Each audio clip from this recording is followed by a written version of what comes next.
Turning to the aftermath of another fire that started 5 days ago. Officials are expected to provide an update on that one at Thorncliffe Park, where crews remain on scene for a fifth day. Yeah, we're going to wait a few more hours for the update, but Courtney Heels is live outside the condominium complex now with more details here. Court, I'm sure so many of those residents kind of wondering when might they be able to get back in, but no clear answers.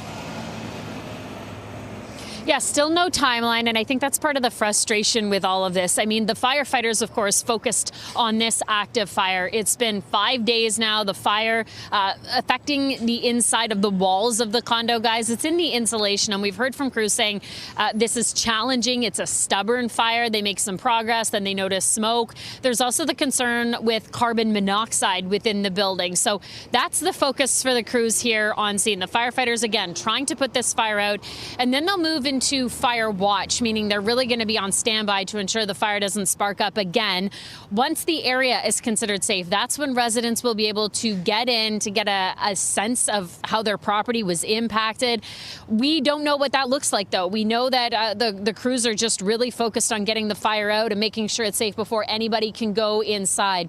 It's been a very long time. We've reached out to Toronto Fire this morning to get a sense of, how things went overnight into this morning. They're not saying much. They just say there is going to be this update at noon. So maybe they are making some progress. That would certainly be some encouraging news for the residents who live here.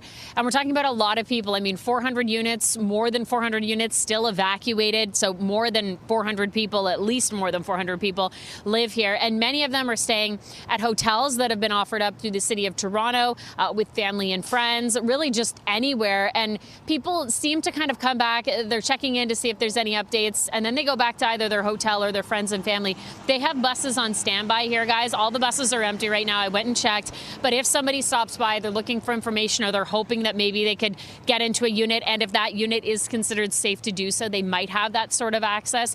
But it is quiet this morning, and many are just waiting for this update at noon. So, of course, we'll be here.